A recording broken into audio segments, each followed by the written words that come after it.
เอาแล้วทุกคนมือนี่ก็มีเรื่องเดือดอีกแล้วอยู่ปากเซ่คือเก่าเนาะก็สบายดีสบัดดีเนาะทุกๆคนบ่ว่าจะเป็นพังลาวหรือฟังไทยก็ดีเนาะก็อยากให้ฟังคลิปนี้นะคลิปของไอ้เบกเกอร์หรือว่าไอ้บิ๊กใหญ่นี่นะคือเราไปเที่ยวแต่ว่าเวียดนามบ่ให้เราเข้าพื้นที่บอนสวนสาธารณะอันละคือเขามาอยู่ลาวแท้ๆแต่ว่าเฮาเป็นคนลาวถือคนเวียดไร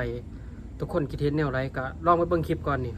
คลิป เฮาน่ะเป็นคนลาวเขาน่ะเป็นคนเวียดมาไล่เฮาหนีซ้ำนี่นะบ่ละอุกบ่อยากวัดนะนี่ดิห้ามขี่เด็ดขาดด้วย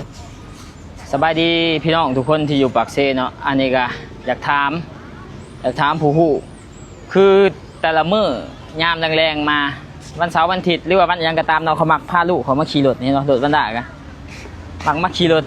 เอาวันหน้ามาขี่รถแถวนี่แหละบนสวนสาธารณะที่เขามักย่างดินนี่คือล่าสุดมีคนมาห้ายข่อยมีคนมาด่าว่าห้ามเอารถมาขี่นี่เด็ดขาดเพราะว่าเพิ่นสัมปทานเบิดแล้วแถวนี้สัมปทานแต่ในฮอดผู้คันสิขี่รถตัวเองบ่ได้ว่าซั่นต้องเซารถเพิ่นเท่านั้นจังสิขี่ได้ข่อยก็งงคือกันอันนี้มันเป็นดินมันเป็นดินบุคคลบ่นี่ดินแคมป์ของนี่ห้ายเด้บ่ให้เอารถเข้ามาเด็ดขาดต้องย่างอ้อมผู้ย่างอ้อมบ่ได้อีกต้องขี่อยู่นอกต้องไปอยู่นอกเบิดคันสิขี่รถห้ามขี่อยู่ในเด็ดขาดเพิ่นว่าแต่ว่าที่ผ่านมานี่ข่อยก็ขี่ตลอดเอารถลูกมาขี่ทั้งตลอดแต่ว่าก่อนหน้าข่อยก็เคยเซารถอีทั้งเพิ่นอยู่หรือว่าเฮาผิดบ่หรือว่าจะได้เอามาขี่ผิดแล้วฮะจนไงแล้วเราสัมปทานเบิดแล้วว่าซั่นสัมปทานเบิดห้ามเอารถมาขี่เด็ดขาดข่อยก็บ่ได้มาขี่กวนนี่ดอกผู้ข่อยสิเอาขึ้นไปเทิงผู้บนเทิงหญ้าแถวเส้นบนเขาย่างหั่นเด้เส้นบนเขาย่างแคมป์ของอยู่เทิงเขาบ่ให้ขี่เด็ดขาดอันนี้ก็ฝากเทิงเนาะเจ้าของแคมป์ของหรือว่าไผที่ดูแลอยู่นี่ว่ามันถูกต้องบ่แบบนี้ไล่เขาเมื่อเอาแท้เอาว่าห้ามเอารถเขามาขี่เด็ดขาดเพิ่นว่าให้เด้ให้เอาแท้เอาว่าอีนายเบียดเนาะเฮาเนี่ยเป็นคนลาวเขาน่ะเป็นคนเวียดมาไล่เฮาหนีซ้ำนี่นะบ่ละอุกบ่อยากวัดนะนี่ดิห้ามขี่เด็ดขาดด้วยสิเอาขี่เปี้ยนๆอีกบ่แต่ว่าที่ผ่านมาเฮาก็ขี่ตลอดเด้บ่แม่นบ่ขี่มีตาขี่แม่นคือข่อยถ่ายคลิปข่อยก็ขี่ตลอดมานี่เพิ่นว่าขี่ไปหอนั่นปานนี้เพิ่นเห็นขอเพิ่นก็บอกว่านางเด็ดแต่คนเดียวเดินแบบนี้อันนี้นี่บ่ให้ขี่เด็ดขาดว่าซั่นล่าสุดสวนสาธารณะมีเจ้าของเนาะเพิ่นเอาเป็นสัมปทานเบิดนี่ห้ามเอารถเขาไปขี่เด็ดขาดมาหายอยู่อีนายเบียดเนาะเดี๋ยวสิเจอกับข่อยจักบาทนึงไปฝากเทิงเนาะไผสิดูแลแคมป์ของนี่ว่ามันถูกต้องบ่หรือว่าจังได๋สวนสาธารณะขี่บ่ได้ขี่อยู่นี่นะเอาสิเอาขึ้นไปเทิงพุ่นบ่อนคนย่างนี่บ่อนคนแล่นนี่ห้ามเข้าเด็ดขาดว่าซั่นไปเมื่อเฮาบัดนี้สบายดีทุกคนเนาะคือเมื่อวานนี่ได้ลงคลิปไปก็มีคนสนใจหลายมื้อนี้สิมาเล่าเหตุการณ์ให้ทุกคนฟังเนาะคือก็มีหลายคนคอมเมนต์ว่าเขาสัมปทานแล้วไปถือความเขาจะไปขี่บอลนั่นคืออยากให้ทุกคนเข้าใจเนาะอันนี้มันเป็นสวนสาธารณะแต่ข่อยก็เข้าใจอยู่ว่าเจ้าสัมปทาน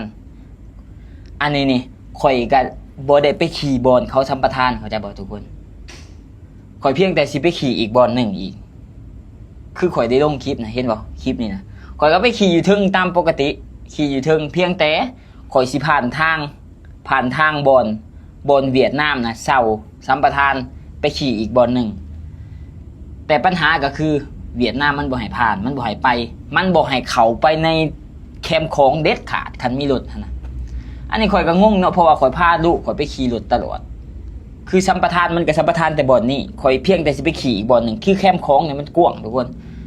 ปัญหาก็คือมันบ่ให้เข้าลูกข่อยขี่ผ่านไปมันดึงรถจนสิล้มมาเนี่ยโอเคข่อยก็แบบขี่ข้านอยากมีเรื่องนะโอเคบอกลูกบ่ขี่ดอกเขาเบี่ยนไปทางนี้อีกบอลนึง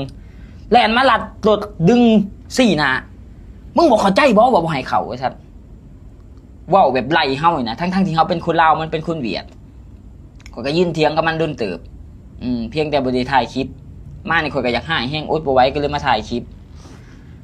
บ่แม่นว่าแต่ข่อยเจอผู้เดียวเลยทุกคนเนาะคนที่อยู่ปากเซ่ไปหลินนะเจอทุกคนเลยบางคนบ่เซารถไปย่างหลินพาลูกไปย่างหลินแนมเบิ่งรถซื่อๆมันก็ด่าเบิดคันบ่เซาก็หนีแต่นี่เอาไปเอามานี่มันก็เลยสิแบบ เฮาเป็นคนลาวสวนสาธารณะนี่เฮานี่บ่มีสิทธิ์จับเข้าใจอยู่ว่าเจ้าสัมปทานหนึ่งเวลาเจ้าสัมปทานเนี่ยเนาะเจ้าก็ต้องหมายจุดไว้เจ้าสัมปทานฮอดใสจากจุดนี้หาจุดนี้เอาเสือกมาอ้อมไว้คนเขาจังบ่เข้าไปคือข่อยพาลูกไปเล่นนะข่อยบ่เคยไปขี่บอลมันสัมปทานดอกเพราะว่าเด็กน้อยมันหลายคนขี่รถไฟฟ้าน่ะมันหลายญาติมาตำรถเฮาอีกข่อยก็เลยเวลาไปเล่นแคมป์ของเทื่อๆน่ะข่อยไปขี่อีกจุดนึงบอลบ่มีคนน่ะนะก็ไปขี่ปกติแต่ว่ามามื้อวานนี่แหละมันมีปัญหามันบ่ให้เข้ามันสัมปทานเอาเบิดข่อยเสียเดือนนึง20-30 ล้านผู้ใดเข้ามาบ่ได้ว่าซั่นเข้าใจเจ้าเสียเจ้าเมาเบิดแคมป์ของบ่ปัญหานะข่อยเพียงแต่จะไปขี่อีกบอลนึงอีกคือบางคนก็ว่าเอ้ยเจ้าคือบ่เถียงกับบ่ด่ากับมันข่อยเถียงด่าแล้วแต่ข่อยบ่ได้ถ่ายคลิปซื่อๆคือมื้อนี้ข่อยสิลองไปอีกข่อยนี่สิเป็นคนขี่รถเองคันมาถามข่อยสิถามมันคืนข่อยสิถามหาใช้ใบสัมปทานเจ้าสัมปทานฮอดไสหาฮอดไสในสัญญามันเขียนว่าจังได๋ห้ามคนลาวเข้าไปเหยียบบ่หรือว่าจังได๋ข่อยย่านมาลาวนี่มีแต่พาสปอร์ตซื่อๆมีบ่ใบอนุญาตเฮ็ดธุรกิจนะหลายคนนี่เจอตลอดทุกคนมีคนคอมเมนต์นี่เจอตลอดภายอยู่ปากเซ่นะแล้วก็ผิดกับทุกคนอีกคนที่ขายเครื่องอยู่แคมป์ของน่ะมันผิดเบิดทุกคนนะไผสิไปจอดรถอยู่แถวบ่อนดินมันสัมปทานน่ะมันหายเบิดบางคนก็ว่ามันสัมปทานน่ะสัมปทานเฉพาะบ่อนจอดรถซื่อๆแต่ว่าดินเดินกว้างๆนะคนสามารถไปได้เบิดแต่มันบ่ให้คนไปอยู่ไปย่างไปขี่รถแถวนะเพราะว่ามันสิเอารถไฟฟ้ามันนี่นะเพื่อให้คนอื่นมาขี่อยู่นะมันก็เลยบ่ให้คนไปอยู่แถวนะก็เลยอยากตั้งคำถามว่ามันถูกบ่เนี่ยนี่บ่แม่นว่ามาโจมตีอีสังดอกมันเป็นสวนสาธารณะเนาะเฮาก็คือข่อยก็อยู่ปากเซแต่น้อยจนใหญ่ข่อยก็ไปเล่นตลอดพาลูกไปเล่นเพราะอยากว่าเกือบจักว่าทุกอาทิตย์ทุกมื้อไปขี่ตลอดก็บ่มีปัญหาอีสังแต่หลังๆมานี่เริ่มมีปัญหาแหละหลายคนอีกถือบ่แม่นแต่ข่อยผู้เดียวก็เข้าใจเนาะจุดที่เจ้าสัมปทานแต่ข่อยบ่ได้ไปขี่จุดนั้นเข้าใจบ่อันนี้มันดึงรถดูเฮาจนสิล้มแล้วก็มาซี้หน้าด่าไล่เฮาออกไปอีกข่อยก็เลยกลับมาเฮือนขึ้นข่อยก็เลยบ่อยากมีปัญหาปานใดแต่ว่าหลายคนเจอแบบนี้ข่อยก็เริ่มอยากมีปัญหากับเบียดแล้วบัดนี้ทุกคนคิดเห็นได้เด้สัมปทานกับเรื่องของเจ้าข่อยไปขี่รถมันสิพอปานไหนเลยแม่นบ่ล่ะจะสัมปทานกับข่อยมีรถข่อยก็ไปขี่บ่นั่นข่อยบ่ได้ไปขี่บ่เจ้าสัมปทานซั่นนะข่อยก็ไปขี่ในแคมป์ของปกติอันนี้บ่ให้ขี่สิลัดไปอีกเบื้องนึงก็บ่ให้ลัดว่าซั่นบ่ให้ไปออกจากนี่ไปเอารถเมื่อเลยสี่หน้าด่าว้ายมันเป็นผู้หญิงเวียดถ้าบ่แม่นผู้หญิงนี่ข่อยพอจากฝ่ามือปิ้วสิโกคูมันจักบาทเป็นยังไงทุกคนฟังคลิปแล้วคิดเห็นแนวไหนคือแบบกฎหมายบ้านเฮาแบบปล่อยเขารังแกเฮาเกินเขาว่าเขามาอยู่บ้านเฮาแท้ๆได้แต่ว่าถือเขาบังคับเฮาเขาข่มขู่เฮา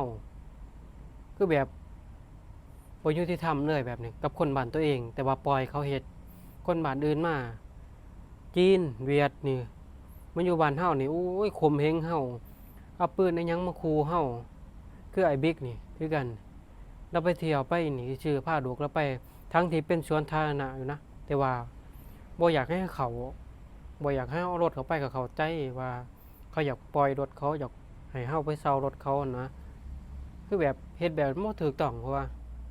คือแบบปล่อยเขาตามใจเขาเองคืออาศัยถึงเงินเขาบ่แบบบ่ดูแลคนตัวเองแบบว่าถ้าเขามาเฮ็ดก็บอกเขาว่าบ่ให้รังแกคนบ้านเฮาครับกฎหมายมีไว้ยังมีไว้คุมขู่ประชาชนตัวเองคือแบบบ่สนใจประชาชนตัวเองคืออยากเฮ็ดได้ก็เฮ็ดขอได้แต่เงินจังซี่นี่บ่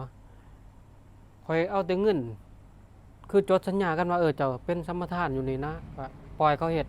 คันไผเข้ามาลุกล้ำคือยิงทิ่มเลยจังซี่นี่บ่คือแบบว่าคันเขามาก็ถ้าจะบ่ให้เขาก็บ่ต้องใส่ความรุนแรงคอยเว้าคอยหยังกันก็บ่มีคืออยู่นั่นคือกันกินเข้าไปนั่นโอ้ยประชาชนเดือดร้อนย้อนซุมื้อนี้มีแต่เบียดมีแต่จีนอยู่ลาวเฮานี่เริ่มอยู่ยากแล้วตายแบบนี้อยู่ไปนี่ก็ยากก็ดะ